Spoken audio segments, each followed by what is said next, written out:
জন্যই এই রমজান মাসে কোরআন নাজিল হয়েছে এই ধুলির ধরাতে। কি ভাইরা ঠিক কিনা?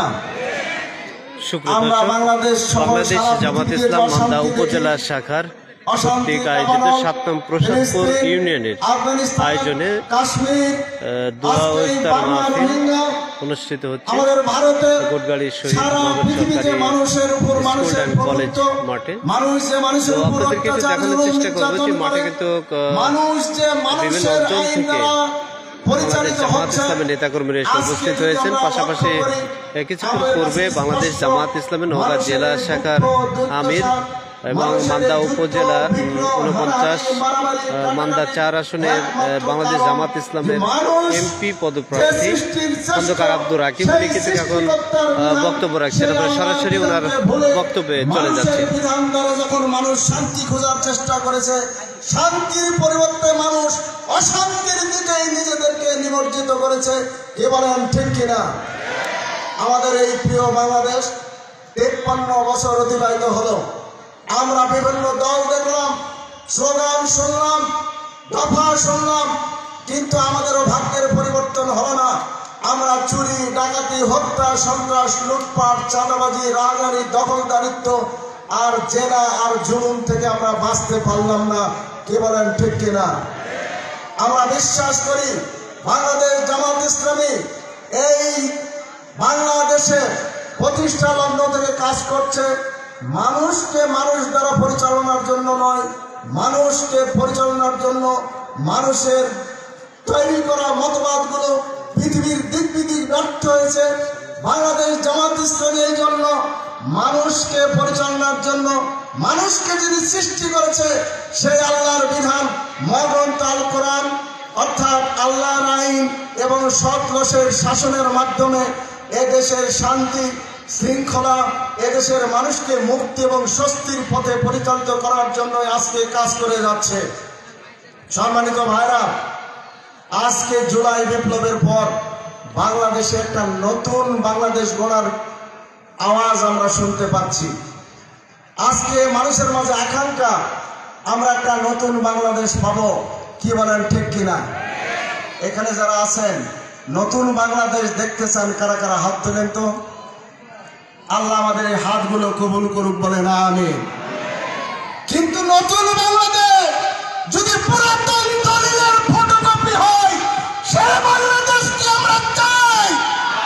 যে বাংলাদেশে চুরি থাকবে না, ডাকাতি থাকবে না, লুটপাট থাকবে না, ছিনতাই থাকবে না, ধর্ষণ থাকবে না, চাঁদাবাজি থাকবে না, দখলদারিত্ব থাকবে না, এমনি একটি ন্যায় ইনসাফপূর্ণ মানবিক বৈষম্যহীন বাংলাদেশ আমরা দেখতে চাই। যদি এইরকম বাংলাদেশ গড়তে হয় তাহলে ওই আমাদের স্রষ্টা, আমাদের মালিক, আমাদের প্রভু যিনি আমাদের সৃষ্টি করেছেন, যার আসমানের নিচে জমিনের উপরে আমরা চলাফেরা করি, যার নিয়ামত খেয়ে, সেই আল্লাহর বিধান মহাগ্রন্থ আল কোরআন ছাড়া আজকে প্রমাণ হয়েছে সারা পৃথিবীতে সকল মতবাদ ব্যর্থ। বাংলাদেশও 6 দফা, 18 দফা, 19 দফা, সবুজ বাংলা, নতুন বাংলা, ডিজিটাল বাংলা, স্মার্ট বাংলা ব্যর্থ হয়েছে। আগামীতে নতুন কোন স্লোগান আসলে সেটাও ব্যর্থ হবে। কি বলেন ভাইরা ঠিক কিনা?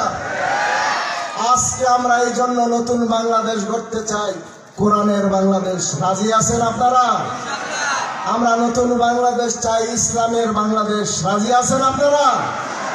আজকে ইফতারের পূর্বে আল্লাহকে হাজির নাজির জেনে আমরা বলতে চাই, এই নতুন বাংলাদেশ যদি কোরআনের ভিত্তিতে হয়, ইসলামের ভিত্তিতে হয়, সত্যিকার মানবিক বাংলাদেশ বাংলাদেশের মানুষ পাবে, ন্যায় ইনসাফপূর্ণ একটা বাংলাদেশ পাবে, বৈষম্য মুক্ত একটা বাংলাদেশ পাবে। এই বাংলাদেশে হিন্দু, বৌদ্ধ, খ্রিস্টান, হাড়ি, ডুম, মুচি, মেথর, গরিব, ধনী, শিক্ষিত, অশিক্ষিত, বেকার সবার প্রতি সমান ইনসাফপূর্ণ আচরণ করা হবে যদি কোরআনের বাংলাদেশ আমরা পাই। বাংলাদেশ জামাত ইসলামী কাজ করে যাচ্ছে। ইতিমধ্যে আজকে আপনারা শুনেছেন 300 আসনে আমরা প্রাথমিক প্রার্থী বাছাই করেছি। আমি আপনাদের ভাই, আপনাদের সন্তান তুল্য, কারো ছোট ভাই, কারো বড় ভাই। বাংলাদেশ জামাত ইসলামী মান্দা আসনের জন্য আমাকে প্রার্থী বাছাই করেছে। যদি আমি আপনাদের সমর্থন পাই, আপনারা যদি আমার কর্মী হয়ে কাজ করেন, আমি ছাত্র জীবন থেকে কোরআনের কর্মী, কোরআন প্রচার প্রসারের জন্য কাজ করি। আজকে এই মানুষগুলো আপনারা যারা আসছেন, আপনারা যদি কোরআনের কর্মী হয়ে আমার সাথে থাকেন, আগামী দিনে মান্দা থেকে যদি আমরা বিজয় ছিনিয়ে নিয়ে আসি, আমি এমপি হয়ে বাড়ি গাড়ির জন্য মাঠে কাজ করি নাই, যদি এমপি হয় আপনাদের পক্ষ থেকে ওই কোরআনের শাসন কায়েমের জন্য বাংলাদেশের পার্লামেন্টে দাঁড়িয়ে বক্তৃতা করব। আপনারা আমার সাথে থাকবেন, রাজি আছেন? কারা কারা হাত তুলে?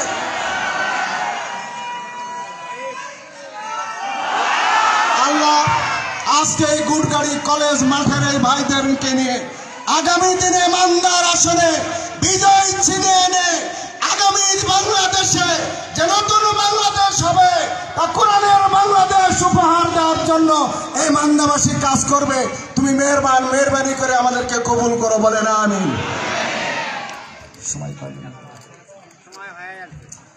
সম্মানিত ভাইরা, আজকে আমরা দোয়া করব যে জুলাই বিপ্লবে কিছু ভাই ছাত্র জনতা আত্মহত্যা দিয়ে আমাদের জন্য এমনি একটি উন্মুক্ত পরিবেশ করে দিয়েছে। যারা জীবন দিয়েছে, যারা শহীদ হয়েছে, আল্লাহ তাদেরকে শাহাদাতের সর্বোচ্চ মর্যাদা দান করুক, বলে না আমিন। যারা আজকে আহত অবস্থায় হাসপাতালের বেডে, আমরা দোয়া করব, আল্লাহ তুমি মেহরবানি করে এই ঈদের পূর্বে সুস্থ হয়ে তাদের পরিবারের সাথে স্বাভাবিক জীবনের জন্য তাদেরকে সুস্থতার নিয়ামত দ্বারা ভরপুর করে, বলে না আমিন।